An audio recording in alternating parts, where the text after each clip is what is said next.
కీర్తన గ్రంథం అవకాశం ఉంటే రెఫరెన్స్ రాసుకోండి దయచేసి. నేను ఏ ప్రశ్న అయితే వేస్తున్నానో ఆ ప్రశ్న రాసుకోండి. దేవుని నమ్మిన వాళ్ళు కృతజ్ఞతాస్తుతులు చెల్లించాలి. ఎందుకు కీర్తన గ్రంథంలో మనం చూస్తే 127వ కీర్తన మనం జ్ఞాపకం చేసుకోవాలి. ఒకసారి చూద్దాం. 127వ కీర్తన 3. కుమారులు యెహోవా అనుగ్రహించు స్వాస్థ్యము గర్భఫలము ఆయన ఇచ్చు. ఏమండి, ఇక్కడ ఈ వచనాన్ని పూర్తిగా అర్థం చేసుకోలేని చాలా మంది పెద్దవాళ్ళు దేవుడు కూడా కుమారులకే మొదటి స్థానం ఇచ్చాడు కదా అని వాదిస్తున్నారు.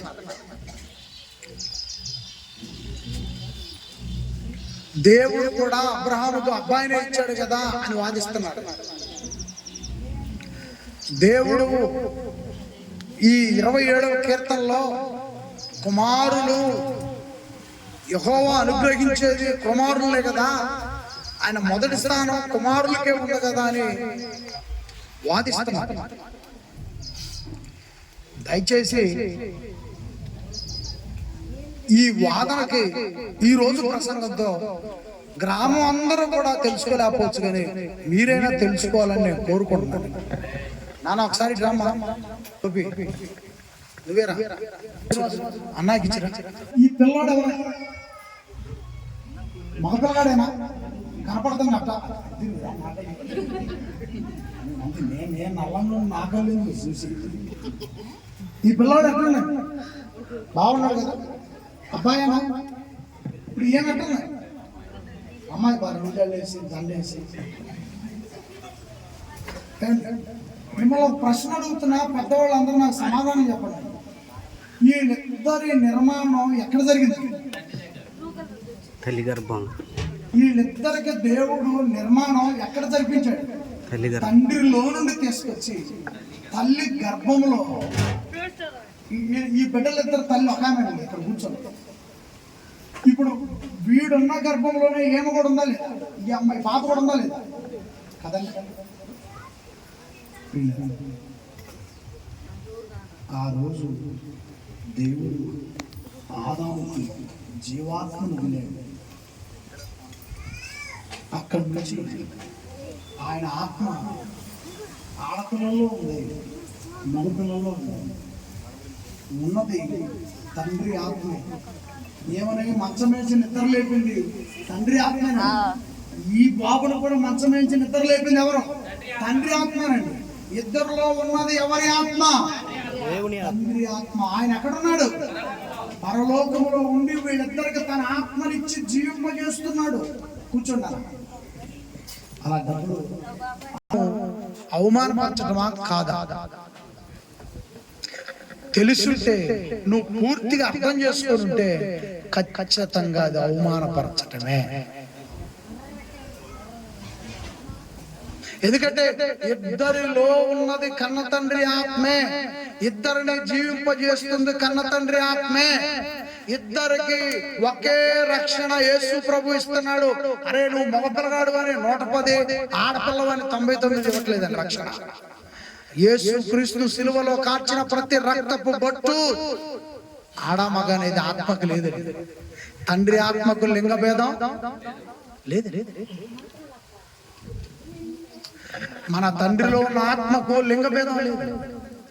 ఆయన కల్లా తన బిడ్డల్ని బతికించాలి, కాపాడాలి, ఆశీర్వదించాలి. ఆయన బిడ్డలకు ఈవులు ఇవ్వాలి, దీవెనలు ఇవ్వాలి, ఆశీర్వదించాలి. తన పిల్లలను 30దంతులుగా, 60దంతులుగా, 100ంతులుగా ఆశీర్వదించాలి. పరలోకములో అనేకమైనవి ఆయన దగ్గర ఉన్నాయి. నా పిల్లలు తీసుకోవాలని ఆ దేవదూతలను తొంగి చూడమంటున్నాడు. ఎవరున్నారో చూడండి అయ్యా నా దగ్గర తీసుకున్న వాళ్ళని దేవదూతలు పంపిస్తున్నారు. వాళ్ళు ఏం చేస్తున్నారంటే ఎవరికి ఇవ్వాలా, తండ్రి కోసం ఎవరు నిలబడుతున్నారా, యేసు ప్రభు రక్షణలో ఎవరు నిలబడ్డారా అని తీసుకెళ్ళి రిపోర్ట్ ఇస్తున్నారు. కాబట్టి మనం ఇక్కడ తీసుకోవాల్సింది ఆ మొదటి లైన్ కంటే రెండవ లైన్ తీసుకోవాలి. రెండవ లైన్ ఏంటి? గర్భఫలము యెహోవా ఆయనిచ్చు. అది ఆ ఫలంలో మీ అమ్మ ఉంది, మా అమ్మ ఉంది. ఆ ఫలంలో మీ నాన్న ఉన్నాడు. ఇక్కడ కూర్చున్న వాళ్ళందరి నాన్నలు ఉన్నారు. ఇక్కడ కూర్చున్న అందరి తల్లులు ఆ ఫలములో ఉన్నారు. ఇక్కడ కూర్చున్న అందరి తండ్రులు ఆ ఫలములో ఉన్నారు. ఒకవేళ దేవుడే గాని ఆ తల్లి గర్భములో ఖచ్చితంగా తన కంటి చూపుతో నిన్ను చూడకపోతే ఇంకొక అద్భుతం ఏందో తెలుసా? నీవు ఆడపిల్లవా మగపిల్లగాడు అన్నది ఆ తల్లిదండ్రులకు కూడా తండ్రిలో నుంచి ప్రవేశించినటువంటి ఆ బిడ్డ ఆడబిడ్డ వెళ్ళిందా మగబిడ్డ వెళ్ళాడు అన్నది ఈ బిడ్డ తండ్రికే తెలియదు. పోనీ అమ్మ ఉంది కదా, అమ్మ తండ్రిలో నుంచి తన భర్తలో నుంచి అబ్బాయిని తీసుకుందో అమ్మాయిని తీసుకుందో ఆమెకు కూడా ఏమండి? దేవుడు మహిమ కార్యాలు నా జీవితంలో ఎప్పుడు జరిగేదో ఎన్నాక ఈ బతుకు ఈ గుడిసెలోనేనా, ఈ బతుకేనా, ఇంకెట్లా ఈ తాగుడేందో, ఈ బతుకేందో, ఇల్లేందో, ఈ వాకిలేందో, ఆశీర్వాదాలు మనకు లేవా అని ఎంతో మంది వాళ్ళ జీవితం వాళ్ళు అవమానపరుచుకుంటారు. కానీ అద్భుతమైన మహిమ ఏందో తెలుసా? ఆ భర్తకే తెలీదు ఆడ కూతురు వెళ్ళిందో మగబిడ్డ వెళ్ళాడో, ఆ భార్యకే తెలియదు మగబిడ్డను తీసుకుందో ఆడబిడ్డను తీసుకుందో. ఇదేనండి అద్భుతమైన మహిమ కార్యం. జన్మనిస్తున్న తల్లిదండ్రులు ఇద్దరికి తెలియకుండా ఒక అద్భుతం జరిగిపోతుంది. ఆ అద్భుతమే ఆశ్చర్య కార్యం. అలా జరిగిన వాళ్ళమేనండి మనమంతా. ఇక్కడ కూర్చున్న వాళ్ళందరము మన అమ్మా నాన్నకు తెలియకుండా ఒక అద్భుతం జరిగింది. వాళ్ళిద్దరు ప్రేమ కలయికలోనే జరిగింది. కానీ ఇది వాళ్ళిద్దరు కూడా తెలియదు. దారి ఎక్కడుంది, ఆధార్ కలెక్షన్ ఎక్కడుందంటే పరలోకములో ఉంది. అక్కడి నుంచి జరిగింది. అవును అవును అక్కడి నుంచి జరిగితేనే ఆయన కంటి చూపుతో నిన్ను కదలకుండా చిన్నగా ఉన్నప్పుడు, అంటే పోతగా స్టార్ట్ అయినప్పుడు, పిందెగా ఉన్నప్పుడు, అది కాయ పండవుతున్నప్పుడు చాలా భద్రంగా నిన్ను కాపాడాడు. అందుకే దేవునికి నువ్వు కృతజ్ఞతాస్తుతులు చెల్లించక తప్పదు అంటున్నాను. చెల్లించను నేను అంటున్నాను. ఇంకా నాకు పూర్తిగా అర్థం కాల. ఏమండి, ఈ చెట్టుకి ఎంతో పోత పోస్తుంది. అక్క ఎంత పోత ఊడిసి ఉంటుందో ఆ చీపురు పొలాల చీపురు తీసుకుని పూసేటప్పుడు ఎంత ఉంటుందండి, అందంగా. ఊడిచేటప్పుడు ఎంత ఉంటుందండి, చాలా. మరి ఎక్కడో దేవుడు అవకాశం ఇచ్చిన కాయలే, అది కాయ అనేకమైనటువంటి పురుగులకు చెప్పకుండా, పిట్టలకు చెప్పకుండా, అది అద్భుత రీతిలో ఆ ఇంటి యజమానుడికి వస్తుంది. అలాగే అమ్మ గర్భములో దేవుడు చాలా అద్భుతంగా కాపాడాడు. ఎక్కడ ఏ స్టేజ్ లో కూడా నిన్ను నన్ను రాలిపోని కూడా కాపాడాడు. అది ప్రారంభంలో రాలిపోని లేదు. కోట్ల బిడ్డలు తల్లిలోకి వెళ్ళిపోతారంట. ఆ తల్లిలోకి వెళ్ళిపోయినప్పుడు ఒక బిడ్డకు మాత్రమే దేవుడు ఆ తల్లి గర్భంలో ఉండటానికి అవకాశం కల్పించాడు. మిగతా పోతంతా ఎలా రాలిపోతుందో అలా శుక్రకణాలన్నీ రాలిపోతాయి. ఒకే ఒక బిడ్డ, ఒకే ఒకళ్ళకి ఛాన్స్ ఉంది, ఒకే ఒకళ్ళకి ఛాన్స్ ఉంది. ఆ ఒక్కళ్ళే అబ్బాయా అమ్మాయి. ఎవరన్నదే ఈ జ్ఞానం తెలుసుకుంటే ఎవరన్నది కాదు, నా దేవునికి కృతజ్ఞతలు నేను చెల్లిస్తున్నా, క్లియర్ గా ఉంటుందండి జ్ఞానం. ఒకవేళ ఈ వివరణ తెలియకపోతే ఎంతో మంది ఆడపిల్లలను సులకనగా, ఒకవేళ మగపిల్లలని ఘనంగా చూస్తే అది బైబిల్ తప్పు అంటుంది. ఇద్దరిని సమానంగా చూసుకోమంటుంది. చూద్దాం 139వ కీర్తన ఒకసారి 13 వచ్చిన చూడండి. దేవుడు ఎలా కాపాడుకున్నాడు, అసలు ఆయనకి ఎందుకు కృతజ్ఞతాస్తుతులు చెల్లించాలో. ఇక్కడ ఉన్న పెద్దవాళ్ళందరూ, ఇక్కడ ఉన్న యవన బిడ్డలందరూ మీ జీవితాన్ని బట్టి కృతజ్ఞతలు చెల్లించాలి, మీ పిల్లల బట్టి కృతజ్ఞతలు చెల్లించాలి. ఇంకో మాట చెప్పానా, నీకు తెలియని ఒక గొప్ప సంగతి ఏంటంటే, నీకు తెలియకుండా నీ భార్య ఎక్కడో పెరిగి నీ కాడికి వస్తుంది, ఆమెను బట్టి కూడా కృతజ్ఞతలు చెల్లించాలి. ఎందుకంటే ఆమెను కాపాడింది కూడా నీకు ఇవ్వటానికి ఎవరో అది చెప్పుద్దండి. వచ్చిన చెప్పు చూడండి, నా అంతరింద్రములను నీవే కలుగు చేసి. అమ్మ గర్భంలో ఏం జరిగిందంట, గర్భఫలము ఆయనిచ్చు. ఆ గర్భఫలంలో ఏం జరిగిందంట, నా తల్లి గర్భమందు నన్ను నిర్మించిన వాడవు. ఏమంటే కుండ తయారు చేయాలంటే సారి ఉండాలా లేదా, సారి ఉండమంటే సారి మీద మట్టి ఉండాలా లేదా, మట్టి ఉండగల కుండ తయారైతే చేతులు ఉండాలా, మాట్లాడరేదండి, చేతులు ఉండాలా, సారి ఉండాలిగా, మట్టి ఉండాలిగా. మరి తల్లి గర్భంలో నిర్మాణం జరగటానికి మరి ఎవరి చేతులు వెళ్ళాయి, భర్తయా? తన భార్య గర్భంలోనికి భర్త చేతులు వెళ్ళాయా? ఎప్పుడైనా అది సాధ్యమైందా? ఒక ఆదాము గారికి ఎప్పుడో సాధ్యమైంది, అది దేవుని కృప వల్ల. ఆ తర్వాత ఇంకెవరికి సాధ్యం కాదు. కానీ ప్రతిరోజు కూడా దేవుని జ్ఞాపకం చేసుకుంటే మన నిర్మాణము తర్వాత మనం ఆలోచిస్తే దేవుడు తన చేతులతో నిర్మాణాన్ని జరిగిస్తున్నాడు. అమ్మకు నొప్పి తగలకుండా, బిడ్డకు నష్టం లేకుండా. ఎక్కడ దొరుకుతుంది నిర్మాణం? తల్లి గర్భంలో. తల్లి గర్భంలో ఇక్కడ మాట్లాడుతున్నా నేను, కూర్చొని వింటున్నా నీవు, అందరం కూడా దేవుని కష్టం వలన నిర్మించబడిన వాళ్ళమే. అంతే కూడా మళ్ళీ ఇంకొక విషయం ఉందండి. ఏమండి, నువ్వు ఎలా ఉన్నావో, నీ తల్లి ఎలా ఉందో, నీ తండ్రి ఎలా ఉన్నాడు, నీ మేనమామ ఎలా ఉన్నాడో, నీ మేనత్త ఎలా ఉందో వాళ్ళ నుంచే తీసుకుంటాడు. అచ్చం వాళ్ళ మేనత్తాలు ఉన్నాడు, వాళ్ళ మేనమాలు, వాళ్ళ అమ్మాలు, వాళ్ళ తాతాలు, వాళ్ళ నాయనమ్మాలు ఉన్నారు. ఆ రూపం నుండి వాళ్ళ నుంచే తీసుకుంటాడు. ఇప్పుడు ఆ మార్పు చూడండి, వాళ్ళ నాన్నలా ఉన్నాడు. వెంకీ చూడండి, వాళ్ళ అమ్మలా ఉన్నాడు. వాళ్ళ అమ్మ ఏమైనా బలం ఉందని అది ఆ పిల్లగాడు కూడా అంతే. వీళ్ళకి అర్థమైపోతుంది.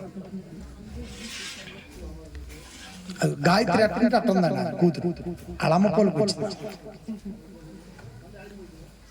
చూడండి దేవుడు ఎంత అద్భుతం అంటే, చూడండి ఆయనే నిర్మిస్తున్నాడు, ఆయన వాళ్ళ మొఖాలే పెట్టి నిర్మిస్తున్నాడు. కాబట్టి ఆయన ఏమంటున్నాడు చూడండి, ఆయన కష్టం, నా తల్లి గర్భమందు నన్ను నిర్మించిన వాడు నీవే. దావీదు గారు ఎంత గట్టిగా ఒప్పుకుంటున్నాడు, ఈ త్యాగం అంతా నీదే, నేను ఈ రోజులా ఉన్నానంటే నీవే నాకు ఆధారం, నా నిర్మాణం నీవే, లేదంటే పోతప్పుడో పిండప్పుడో చిలకొట్టో ఉడతకొట్టో రాలిపోయేవాడినే. కానీ నీ కనుల పరలోకం నుండి నన్ను చూసి నీ చేతిలో నాకు ఉంచి, అండగా ఉంచి నన్ను కాపాడుకున్నావు, నన్ను భద్రపరిచావు, నీవే నాకు ఆధారం. అందుకే నేను నీకు కృతజ్ఞతాస్తుతులు చెల్లిస్తాను.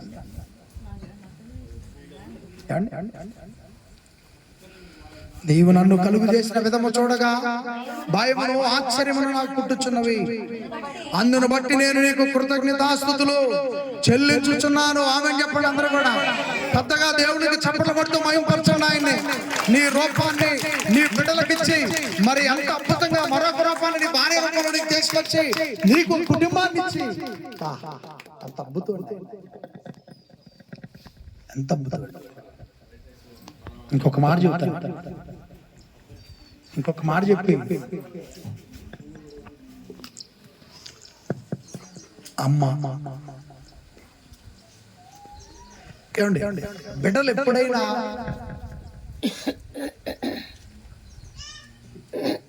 మనం ఎప్పుడైనా సరిగ్గా మన యొక్క స్టమక్ ని పట్టుకొని చూస్తే చుట్టూ ఎటువైపు చూసినా ఒక జాన కంటే ఎక్కువ ఉంటుంది, జాన కంటే ఎక్కువ లేదు. కానీ దేవుడు ఎంత గొప్పవాడంటే, నేను తెలుసుకున్నది మీకు చెప్తున్నాను. నన్ను దేవుడు ట్రీపిస్లో పెట్టి కాపాడుకున్నాడు. దేవుడు నన్ను డ్రీపిస్లో పెట్టి కాపాడాడు. నేను అన్నాను కాదు అని అంటే, నేను చెప్పిన వివరంతో కాదన్నా, ఒకవేళ మీకు అర్థం కాదు. ప్రతి వస్తువు చెడిపోకుండా మనం ఫ్రిడ్జ్లో పెట్టేస్తాం. దేవుడు కూడా నన్ను ఫ్రిడ్జ్లో పెట్టాడు, ఇంకా డీప్ ఫ్రిడ్జ్లో చేశాడు.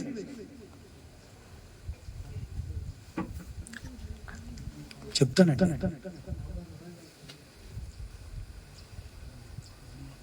అమ్మ గర్భం ఒక ప్రిజన్.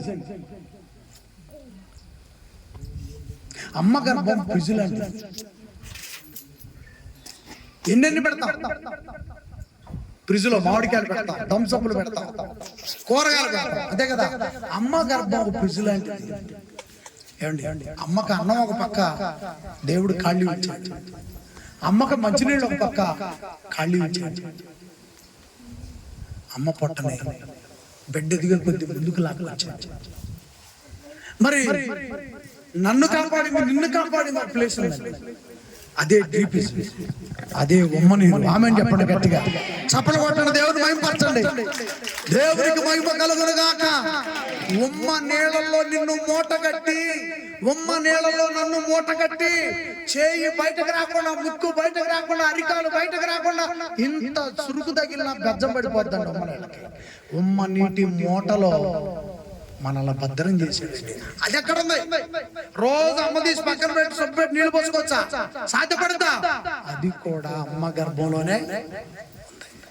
అలాంటి డ్రీపిజులో నీ అందాన్ని, నా అందాన్ని, నీ చేతులను, నా చేతులను, నా అవయవాలను, నీ అవయవాలను మీ అమ్మ గర్భంలో, మా అమ్మ గర్భంలో ఆ ఉమ్మ నీటి డ్రీపిజులో పెట్టి దేవుడు అద్భుతంగా కాపాడుకొని ఏ ఒక్క చిన్న పొరపాటు కూడా ఆ ఉమ్మ నీటి సంచికి తగలనివ్వకుండా 9 నెలలు కాపాడి పురిటి నొప్పులు ఆయనే రప్పించి ఈ భూమి మీదకి తీసుకురాగా ఉమ్మ నీటి సంచి పగిలిపోగానే ఇంకేం పర్లేదు అంటాడా, కేకలు పెడతాడు.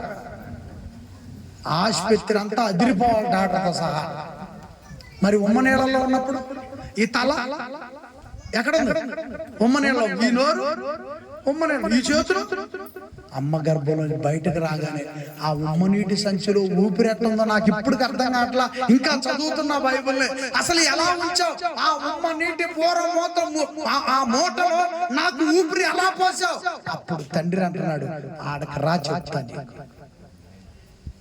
ఆ రహస్యం తెలియాలంటే కన్న తండ్రిని చూడాలండి. ఆ తండ్రి అరే నీకు ఆ ఉమ్మ నీళ్ళలో ఊపిరి ఎట్టిచ్చాడు చెప్తాడు. అది వెయిట్ ఫర్ యు. నా తండ్రిని కలుసుకోవడానికి నేను వెయిట్ చేస్తాను.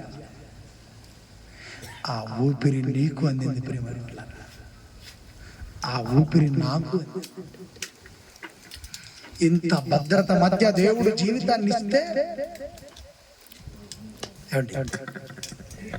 ఈరోజు ఎంతో మంది వాళ్ళ స్వేచ్ఛమైన అలవాట్లకు వెళ్ళిపోతున్నారు.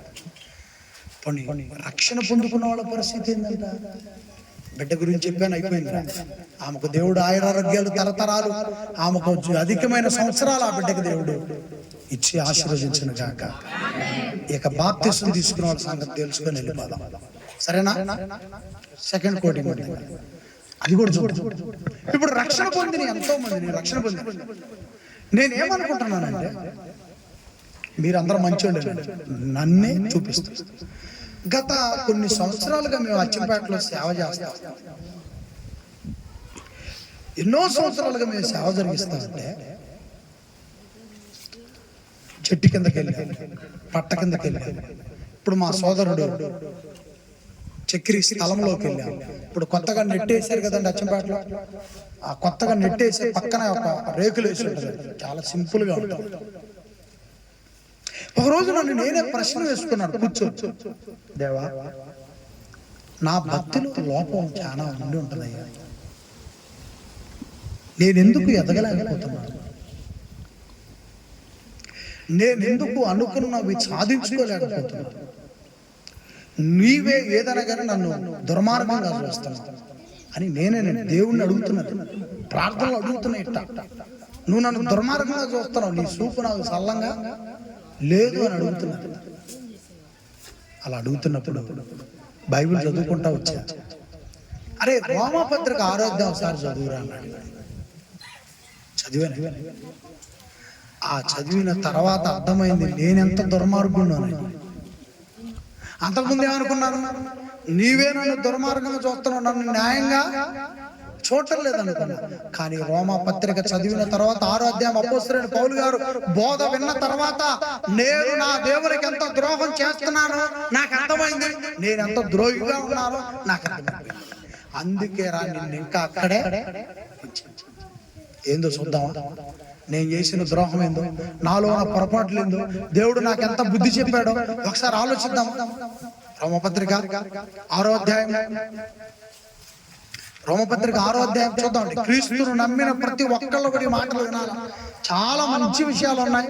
మనలో ఉన్నటువంటి విషయాలను ఈ రోజు తొలగించి మనకు కావలసిన ఈవులను ఇప్పించి ఈ కోడిక ద్వారా అద్భుతంగా దేవుడు మనల్ని ఆశీర్వదించి పంపించును గాక. చూద్దాం రోమపత్రిక 6వ అధ్యాయం. అలాగైనా ఏమందమో మొదటి వచ్చినాం, కృప విస్తరించడం వలనని పాప విషయమై నిలిచి ఉందమా, అట్లా అనరాదు. పాప విషయమై చనిపోయిన మనము ఇక మీదట ఎలాగూ దానిలో, అది బాప్తిసం. యేసుని నమ్మినటువంటి మనం పాప విషయం ఏమైపోయామంట, చనిపోయాం. సమాధి చేసిన వాళ్ళు వస్తారా? తిరిగి రారు. సమాధి చేసిన వాళ్ళు ఎవరు రారు. అలాగే పాపాన్ని విడిచిపెట్టినప్పుడు మరలా పాపం మన జీవితంలోనికి రాకూడదు. ఎందుకు మనము ఆ పాపంలోనికి రాకూడదు? అసలు ఈ క్రీస్తుకి మనకి ఏం బంధం జరిగింది చూద్దాం. 3వ వచనం, క్రీస్తు యేసులోనికి బాప్తిసం పొందిన మనం అందరము ఆయన మరణంలోనికి బాప్తిసం పొందితమని మీరెరుగరా. ఏంటి, నేను క్రీస్తులో బాప్తిసం పొందానని ఎప్పటి నుంచో నమ్ముతున్నాను. కానీ ఆ బాప్తిసం యొక్క విలువ నాకు ఈ మధ్య అర్థం. అంటే యేసుక్రీస్తునే రక్షణ పొందుకున్నా, ఆదివారం ప్రభు శరీరం తీసుకుంటున్నా, రక్తం తీసుకుంటున్నా, నా జీవితాన్ని గడుపుతున్నా, నేను ఎందుకు ఆశీర్వదించబడలేకపోతున్నానో నాకు ఈ మధ్య అర్థం. ఎందుకో తెలుసు, ఒక తల్లి లీటర్ పాలు కాబెట్టు, ఆ లీటర్ పాలు పెరుగవాలంటే లీటర్ మధ్య పోయాలా? ఎంత అవసరం? 2-3 చుక్కలు చాలు. ఈ 2-3 చుక్కలు ఎప్పుడైతే ఆ లీటర్ పాలు వేస్తామో, ఈ లీటర్ పాలు ఆ 2-3 చుక్కలు ఏం చేస్తున్నాయి? విలీనం చేసుకుంటున్నాయి, విలీనమైపోతున్నాయి. ఈ 2-3 చుక్కల మధ్యగా వెళ్ళి లీటర్ పాలలో కలిసిపోతున్నాయి. లీటర్ పాలు ఈ 2-3 చుక్కల మధ్యగానే కలిపేసుకుంటున్నాయి. తెల్లారిపాటికి ఏమైతుందండి? అద్భుతమైన పెరుగు పాలు మధ్యగానే. నీవు పడ్డ వరకే తోడుగా, మిగతా వాడి జోలు రావద్దంటే కుదురుద్దా? ఎప్పుడన్నా ఉందాలాగా? అలాగే ప్రియులారా, యేసు అనే పాలల్లో మజ్జిగ చుక్కలా మనం విలీనమైపోవాలి. యేసు మరణములో మనము కలిసిపోవాలి. ఆయన రక్తములో మన జీవితం కడగబడింది కాబట్టి యేసు అనే నామములో ఈ బ్రతుకనే జీవితాన్ని విలీనం చేయాలి. ఎప్పుడైతే విలీనం చేస్తామో, 2 ఏకమైతే ఆశీర్వాదం అందరంతా ఎత్తుకెదిగిపోతండి. నేను ఇదే తెలుసుకున్నాను.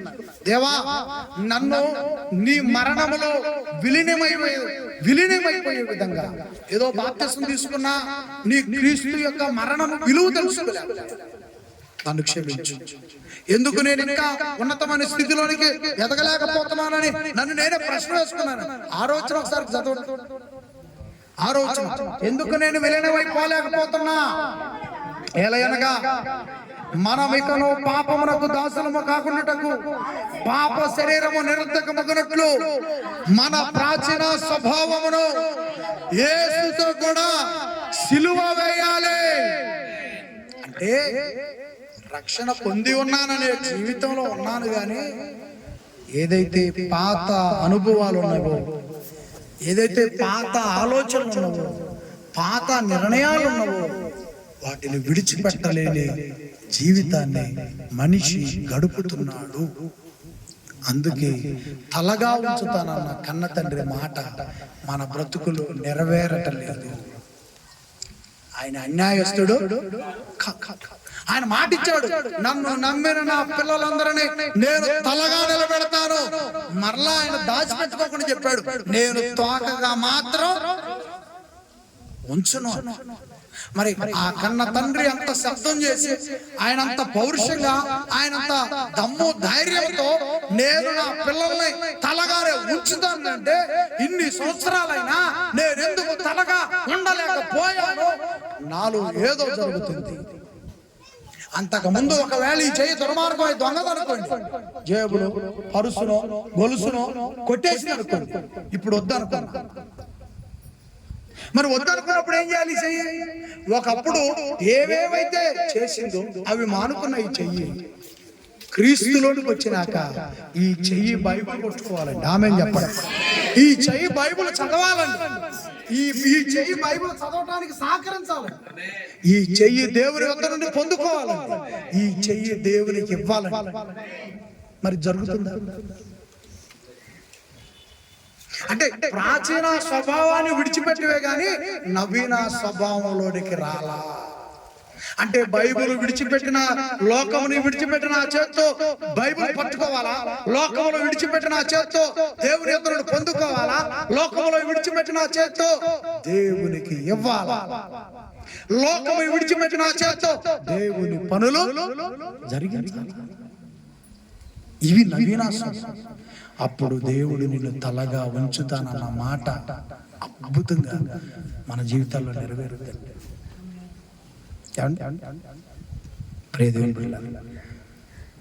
అందుకే ఆయన అంటున్నాడు, నేను నూతన జీవం ఇచ్చి నిన్ను నడిపిస్తాను, నిన్ను పరదేశం తీసుకెళ్తాను, నీవు క్రీస్తు కొరకై నిలబడి. ఈ లోకంలో ఏవైతే మనకు అనవసరమైన ఉండవు, ఆ ప్రాచీన స్వభావాన్ని విడిచిపెట్టేటువంటి ఉద్దేశం మనం కానీ నేర్చుకుంటే, ఈ నవీన స్వభావాన్ని ధరించుకుంటే, ప్రాచీన స్వభావము ఆయనతో కూడా సిలువ వేయాలి. ఇక్కడ కూర్చున్నటువంటి ప్రతి ఒక్కరూ ప్రేమను వల్ల మరి ప్రాచీన స్వభావం సిలువేస్తే నేను తలగానే ఉంటానా? ఫిలిప్పీయులకు రాసిన పత్రిక 4వ అధ్యాయం, నన్ను దేవుడు ఖచ్చితంగా తలగా ఉంచుతాడా? ఫిలిప్పీయులకు రాసిన పౌలు గారు ఫిలిప్పీలో ఉన్న సంఘానికి రాస్తున్నాడు. చూద్దాం. 4వ అధ్యాయము 3వ వచనం. 4వ అధ్యాయం 3వ వచనం. అవును, నిజమైన సాకారే ఆ స్త్రీలు క్లెమెంతుతోను నా ఇతర సాకారులతోనూ స్వార్థ పనిలో నాతో కూడా ప్రయాసపడ్డారు గనుక వారికి సహాయము చేయుము. నిన్ను వేడుకొనుచున్నాను.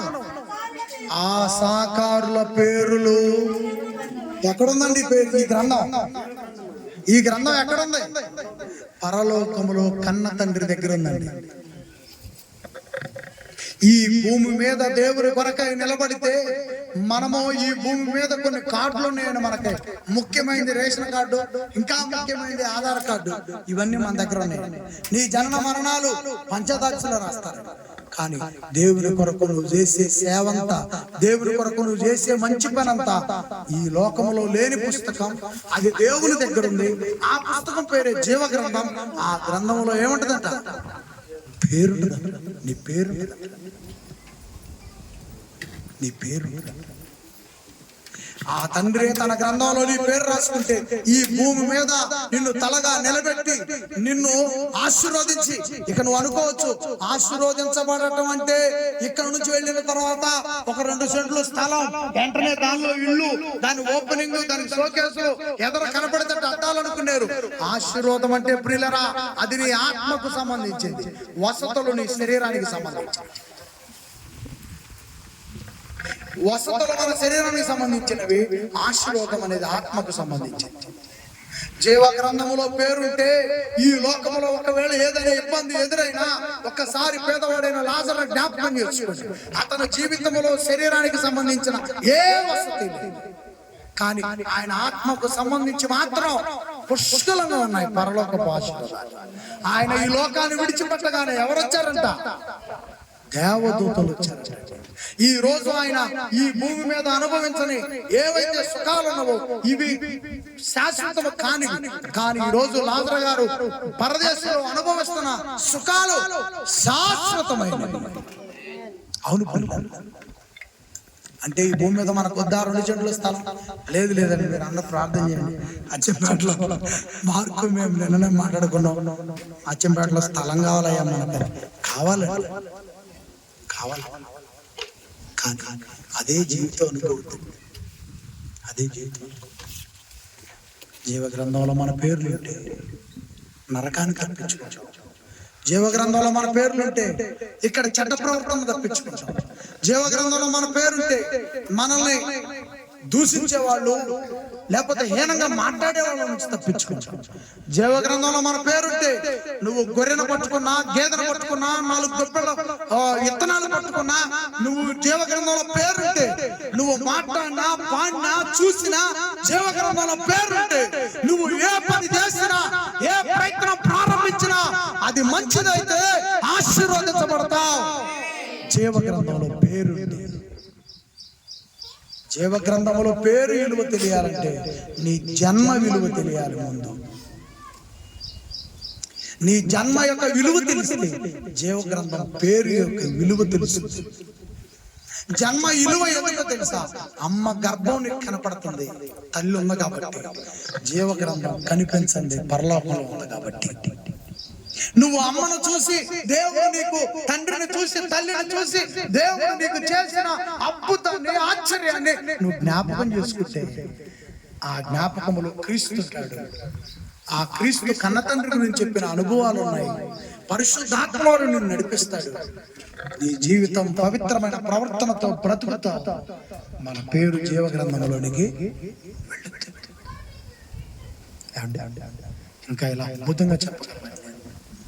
కానీ ఇంకా మీరు మంచి మాటలు వినాలనుకుంటే తాళసరు రోడ్లోనే ఆ నెట్ సెంటర్, ఆ నెట్లు దగ్గర, మిరపనారు నెట్టుల దగ్గర ఆ పక్కనే రేకులు వేసి ఉంటుందండి. ఇటు పొలాల్లో, ఇటు తాళసరు వెళ్ళేటప్పుడు ఇటు పొలాల్లో ఉంటుంది పెద్ద బిల్డింగ్ ఎదురుగా.